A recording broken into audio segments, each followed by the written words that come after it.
पहला क्वेश्चन है, हाल ही में अंतर्राष्ट्रीय आर्गानिया दिवस कब मनाया गया है? तो अभी 10 मई को अंतर्राष्ट्रीय आर्गानिया दिवस मनाया गया। तो इस क्वेश्चन का बे ऑप्शन सही है। आर्गानिया एक पेड़ होता है, आर्गन ट्री। इसी के लिए 10 मई को दुनिया भर के लोग अंतर्राष्ट्रीय आर्गानिया दिवस मनाते हैं। ये एक विशेष आर्गन ट्री के सम्मान के लिए है और इसे मोरक्को में लगभग 80 मिलियन वर्ष पुराना माना जाता है और इसके कई स्वास्थ्य लाभ भी होते हैं। तो ध्यान रखना, विश्व आर्गानिया दिवस ये 10 मई को मनाया जाता है। अच्छा, 10 मई को ही वर्ल्ड ल्यूपस डे भी मनाया जाता है।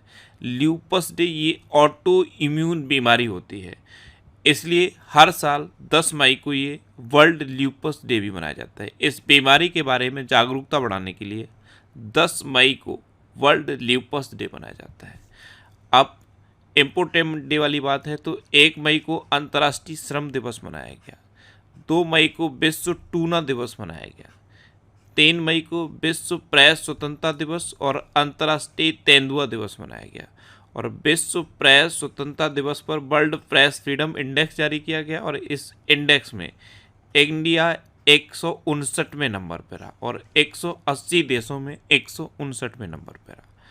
अच्छा, 4 मई को अंतर्राष्ट्रीय अग्निशमन दिवस और कोयला खनिक दिवस मनाया गया। 5 मई को विश्व हास्य दिवस या विश्व हंसी दिवस मनाया गया और विश्व पुर्तगाली भाषा दिवस भी 5 मई को मनाया गया। 7 मई को विश्व अस्थमा दिवस मनाया गया। 8 मई को विश्व रेड क्रॉस और रेड क्रिसेंट दिवस और विश्व थैलेसीमिया दिवस मनाया गया। तो मई में अब तक इतने इंपॉर्टेंट डे मनाए गए हैं, ये आपको याद रखने हैं। अच्छा, आज की इस वीडियो का हम टारगेट रखते हैं 40 या लाइक का। तो अगर ये वीडियो आपको अच्छा लगता है, हेल्पफुल लगता है, तब आप इस वीडियो को लाइक और शेयर जरूर किया करो। और मैं आपको भी बोलता हूँ, डेली मॉर्निंग में उठकर सबसे पहले अपने लिए एक टारगेट फिक्स करो, चाहे छोटा सा ही टारगेट फिक्स करो, लेकिन डेली मॉर्निंग में उठकर सबसे पहले अपने लिए एक टारगेट फिक्स करो और फिर अपना पूरा दिन उस टारगेट को अचीव करने में लगा दो। आपकी लाइफ ऑटोमेटिकली अच्छी हो जाएगी। नेक्स्ट क्वेश्चन है, हाल ही में किस देश की सरकार ने अपने अप्रवासन नियमों में बदलाव किए हैं? तो ऑस्ट्रेलिया की सरकार ने अपने अप्रवासन नियमों में बदलाव किए। तो इस क्वेश्चन का सी ऑप्शन सही है। ऑस्ट्रेलिया का टारगेट है कि वहाँ पे 2025 तक जो प्रवासी हैं वो आधे हो जाए, इसलिए ऑस्ट्रेलिया ने अपने अप्रवासन नियमों को और कठोर कर दिया है, यानी कि और स्ट्रिक्ट कर दिया है। अब अभी ICC under 19 men's cricket world cup Australia ने जीता। ऑस्ट्रेलिया में नया वर्क लाइफ बैलेंस बिल लाया गया है। साथ में हिंद महासागर सम्मेलन का आयोजन ऑस्ट्रेलिया में किया गया। वरुण घोष ने ऑस्ट्रेलिया में पहली बार गीता पर हाथ रख के संसद की शपथ ली है और संयुक्त सैन्य अभ्यास ऑस्ट्र हिंद 2023 ये भारत और ऑस्ट्रेलिया के बीच। नेक्स्ट क्वेश्चन है, हाल ही में भारत फ्रांसीसी सैन्य अभ्यास शक्ति 2024 कहाँ आयोजित किया जाएगा? तो ये मेघालय में आयोजित किया जाएगा। तो उस क्वेश्चन का बे ऑप्शन सही है। भारत फ्रांसीसी संयुक्त सैन्य अभ्यास शक्ति ये 13 मई से 26 मई 2024 तक मेघालय के उमरोई में आयोजित किया जाएगा। नेक्स्ट क्वेश्चन है, हाल ही में किस देश ने भारतीयों को वीजा फ्री एंट्री की समय सीमा बढ़ा दी है? तो आपको पता है श्रीलंका ने 30 दिन की वीजा फ्री एंट्री की फैसिलिटी दी थी। अब इस समय सीमा को श्रीलंका ने बढ़ा दिया है। तो उस क्वेश्चन का तो श्रीलंका में भारतीय आवास परियोजना के अंतर्गत 1300 घरों के निर्माण का औपचारिक शुभारंभ हुआ है। वनडे में दोहरा शतक लगाने वाले पहले श्रीलंकाई क्रिकेटर पथुम निशंका बने हैं। श्रीलंका और मॉरिशस ने यूपीआई सर्विस को वर्चुअली लॉन्च किया है। भारत श्रीलंका के पर्यटन स्रोत के रूप में शीर्ष पर रहा है। नए भारतीय उच्चायुक्त संतोष झा ने श्रीलंका में अपना पदभार ग्रहण। नेक्स्ट क्वेश्चन है, हाल ही में मूसा रजा का निधन हुआ है, वे कौन थे? तो मूसा रजा ये एक शिक्षाविद थे और अभी 87 ईयर की एज में इनका निधन हुआ है। तो इस क्वेश्चन का बे ऑप्शन सही है। नेक्स्ट क्वेश्चन है, हाल ही में सीडीएस जनरल अनिल चौहान की अध्यक्षता में त्रिसेवा सम्मेलन परिवर्तन चिंतन कहाँ आयोजित हुआ? तो ये नई दिल्ली में आयोजित हुआ है। CDS जनरल अनिल चौहान की अध्यक्षता में ये नई दिल्ली में आयोजित हुआ। तो इस क्वेश्चन का सी ऑप्शन सही है। नेक्स्ट क्वेश्चन है, हाल ही में SBI जनरल ने कैसे हेड प्रमुख संबंध समूह के रूप में नियुक्त किया है? तो SBI जनरल ने अभी जया त्रिपाठी को हेड प्रमुख संबंध समूह के रूप में नियुक्त किया। तो इस क्वेश्चन का ए ऑप्शन सही है। ये हैं जया त्रिपाठी और इन्हीं को SBI जनरल ने हेड प्रमुख संबंध समूह के रूप में नियुक्त किया। अच्छा, अभी सुबोध कुमार को आयुष मंत्रालय में निदेशक के रूप में नियुक्त किया गया है। राकेश सिंह को पेटीएम मनी के CEO के रूप में नियुक्त किया गया है। कृष्णा स्वामीनाथन को भारतीय नौसेना का वाइस चीफ नियुक्त किया गया है। मौसमी चक्रवर्ती ने आकाशवाणी समाचार के महानिदेशक का पदभार ग्रहण किया है। IVMA यानी कि इंडियन वैक्सीन मैन्युफैक्चरर्स एसोसिएशन के नए अध्यक्ष कृष्णा एला बने हैं। दिनेश कुमार त्रिपाठी ने 26वें नौसेना प्रमुख के रूप में कार्यभार ग्रहण किया है। रश्मिता झा को NTPC का CBO यानी कि चीफ विजिलेंस ऑफिसर नियुक्त किया गया है। गैरी कस्टन ये पाकिस्तान की वनडे और T20 टीम के कोच बन गए हैं। अच्छा, WFI एथलीट पैनल के अध्यक्ष नरसिंह यादव चुने गए।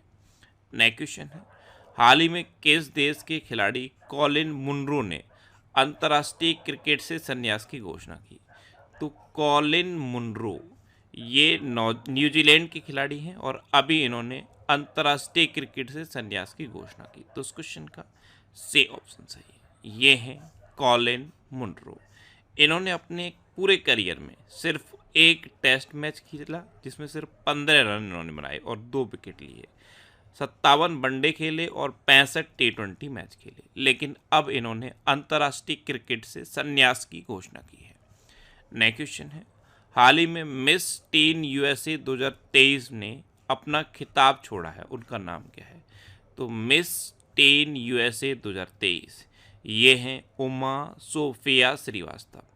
इन्होंने अपना मिस टीन USA 2023 का खिताब वापस कर दिया है। तो उस क्वेश्चन का बे ऑप्शन सही है। ये हैं उमा सोफिया श्रीवास्तव और ये मिस टीन USA 2023 हैं, लेकिन अब इन्होंने ये खिताब वापस कर दिया है। इन्होंने लोगों को जागरूक करने के लिए एक बुक लिखी है और इस बुक का नाम है द वाइट जैगुआर। अच्छा, इनसे पहले मिस USA रही हैं नोएलिया बॉयगट, ये भी 2023 की मिस USA हैं। इन्होंने भी अपना मिस USA का खिताब वापस कर दिया है। नेक्स्ट क्वेश्चन है, हाल ही में कौन तरल ऑक्सीजन केरोसिन चालित सेमी क्रायोजेनिक इंजन विकसित कर रहा है? तो ये इसरो कर रहा है। तो इस क्वेश्चन का ए ऑप्शन सही है। अब इसरो यानी कि इंडियन स्पेस रिसर्च ऑर्गेनाइजेशन, इसकी स्थापना कब हुई? 1969 में। इसका हेडक्वार्टर कहाँ पे है? बेंगलुरु में। और इसरो के प्रेजेंट टाइम पे चेयरमैन कौन है? एस सोमनाथ। कौन है? एस सोमनाथ। नेक्स्ट क्वेश्चन है, हाल ही में कहाँ के सैन्य तानाशाह इदरीस डेबी ने राष्ट्रपति चुनाव जीता है? तो सैन्य तानाशाह हैं इदरीस डेबी, इन्होंने अभी चाड के राष्ट्रपति का चुनाव जीता। तो उस क्वेश्चन का सी ऑप्शन सही है। ये हैं सैन्य तानाशाह इदरीस डेबी इटनो, इन्होंने अभी 6 मई 2024 को हुए राष्ट्रपति चुनाव में जीत हासिल की है। अब ये चाड के नए क्वेश्चन हैं, हाल ही में कौन L&T ग्रुप के नए अध्यक्ष बने हैं? तो L&T ग्रुप के नए अध्यक्ष R शंकर रमन बने हैं। तो उस क्वेश्चन का बे ऑप्शन सही है। आप इमेज में देख लो, ये हैं R शंकर रमन, ये अभी L&T ग्रुप के नए अध्यक्ष बने हैं। नेक्स्ट क्वेश्चन है, हाल ही में मिखाइल मिशुस्टिन किस देश के फिर से प्रधानमंत्री बने?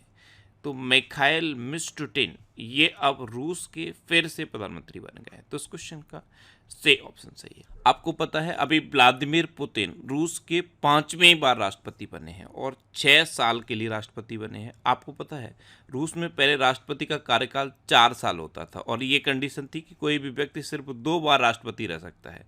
तो व्लादिमीर पुतिन जब राष्ट्रपति बने तो ये 4 साल के लिए पहले बने, फिर दोबारा बने, तो इन्होंने तीसरी बार अपने आप को प्राइम मिनिस्टर बना लिया और फिर संविधान संशोधन किया और फिर ये जो राष्ट्रपति का कार्यकाल है इसकी लिमिट बढ़ा दी, 4 साल की जगह 6 साल कर दी और ये लिमिट कर दी कि कोई भी व्यक्ति ऐसा नहीं है कि सिर्फ 2 बार ही राष्ट्रपति रहेगा, कई बार रह सकता है। तो अब रूस में जो राष्ट्रपति होते हैं वो 6 साल के लिए होते हैं। पहले ये 12 से 18 तक यानी कि सन 2012 से 2018 तक व्लादिमीर पुतिन राष्ट्रपति रहे, फिर 18 से 24 तक रहे और अब फिर ये राष्ट्रपति बन गए, अब 24 से 23 तक राष्ट्रपति रहेंगे। अब इन्होंने राष्ट्रपति बनने के बाद मिखाइल मिशुस्टिन को फिर से प्रधानमंत्री बनाया है। ये है मिखाइल मिशुस्टिन, ये पुतिन के करीबी हैं, ये अभी भी प्रधानमंत्री थे और पुतिन ने अब फिर से इनको प्रधानमंत्री बना दिया है। इसाक डार ये पाकिस्तान के नए उप प्रधानमंत्री बने हैं। प्रबुवो सुबियांतो को इंडोनेशिया का राष्ट्रपति नियुक्त किया गया है। शेख अहमद अब्दुल्ला अल अहमद अल सबा ये कुवैत के प्रधानमंत्री बने हैं। लॉरेंस बोक को सिंगापुर का नया प्रधानमंत्री नियुक्त किया गया है। पीटर पेलेग्नी ने स्लोवाकिया के राष्ट्रपति का चुनाव जीता है। अब्देल फतेह अल सिसी ये मिस्र के तीसरी बार राष्ट्रपति बने हैं और जूडिथ सुमिनवा तुल्का ये कॉन्गो की पहली महिला प्रधानमंत्री नियुक्त हुई हैं। नेक्स्ट क्वेश्चन है, हाल ही में जापान के राजदूत ने भारत में कहाँ शांति स्मारक का उद्घाटन किया? तो नागालैंड की कैपिटल कोहिमा में जापान के जो भारत में राजदूत हैं उन्होंने एक शांति स्मारक का उद्घाटन किया। तो उस क्वेश्चन का से ऑप्शन सही है। अच्छा, अब बात आती है कि जापान के भारत में राजदूत कौन है? तो जापान के भारत में राजदूत हैं हिरोशी सुजुकी। कौन है? Hiroshi Suzuki. अब ये शांति स्मारक का उद्घाटन नागालैंड में हुआ है, तो ये है मैप में नागालैंड। नागालैंड की कैपिटल क्या है? कोहिमा। नागालैंड के चीफ मिनिस्टर कौन है? नेफ्यू रियो। और नागालैंड के गवर्नर कौन है? ला गणेशन। अच्छा, अभी 1 दिसंबर को नागालैंड का राज्य दिवस मनाया गया।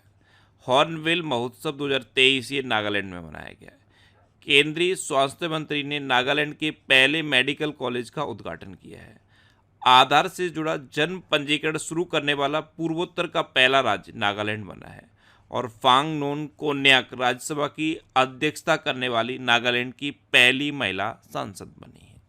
नेक्स्ट क्वेश्चन है, हाल ही में किसने भारतीय नौसेना के चीफ ऑफ पर्सनल का पदभार संभाला है?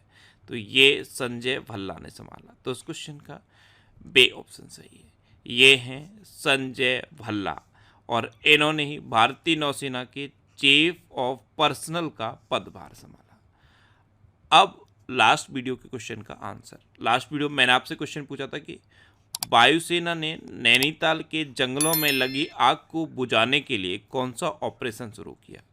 तो भारतीय वायुसेना ने नैनीताल के जंगलों में लगी आग को बुझाने के लिए बॉम्बे बकेट नाम का ऑपरेशन शुरू किया। तो उस क्वेश्चन का से ऑप्शन सही था और लगभग सभी स्टूडेंट ने इसका आंसर सही दिया।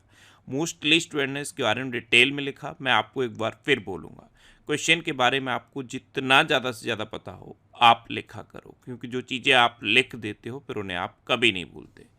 और जितना ये रिवीजन के क्वेश्चन, अभी गूगल ने भारत में एंड्रॉयड यूज़र के लिए गूगल वॉलेट ऐप लॉन्च कर दिया है।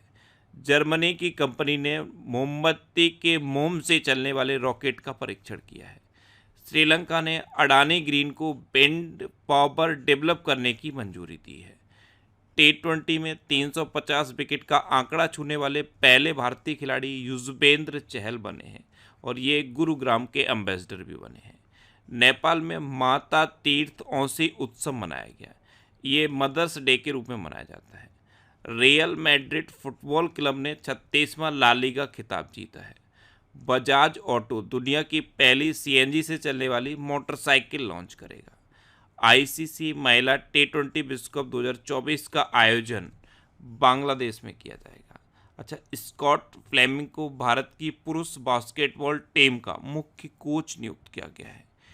T20 विश्व कप के लिए श्रीलंका का आधिकारिक प्रायोजक अमूल बना है। इससे पहले अमूल USA और साउथ अफ्रीका का भी आधिकारिक प्रायोजक बन चुका है। कायरन विल्सन ने अपना पहला स्नूकर खिताब जीता है। T20 विश्व कप में अमूल, मैंने आपको बताया, अमेरिका और दक्षिण अफ्रीका का भी प्रायोजक बन चुका है और अब ये श्रीलंका का भी प्रायोजक बना है। Miami Grand Prix Lando Norris ने जीती है। ये मैक्लेरिन कंपनी के फार्मूला 1 ड्राइवर हैं। विश्व के तीसरे सबसे बड़े ऊर्जा जनरेटर के रूप में भारत ने जापान को पीछे छोड़ा है। गुजरात के अजरक को जीआई टैग मिला। ये कपड़ों के छपाई की एक पद्धति है जिसमें लकड़ी के गुटके से कपड़ों की छपाई की जाती है और गुजरात का जो कच्छ रीजन है वहाँ पे की जाती है, तो इसे कच्छी अजरक कहते हैं। इसे अभी जीआई टैग मिला। अच्छा, कच्चे खरेक को भी जीआई टैग मिला है। कच्चे खरेक का है कच्छ में होने वाला खजूर। अच्छा, वेल्थियस्ट सिटीज रिपोर्ट 2024 में विश्व में सबसे अमीर शहर न्यूयॉर्क को घोषित किया गया है। जोस राउल मुलेनो को पनामा का राष्ट्रपति चुना गया और रन फॉर विकसित भारत मैराथन का आयोजन दिल्ली यूनिवर्सिटी में किया गया। अब आपके लिए आज का क्वेश्चन है, किस राज्य सरकार ने पेरोल लाओ पैसे पाओ अभियान शुरू किया है? 4 ऑप्शन दिए गए।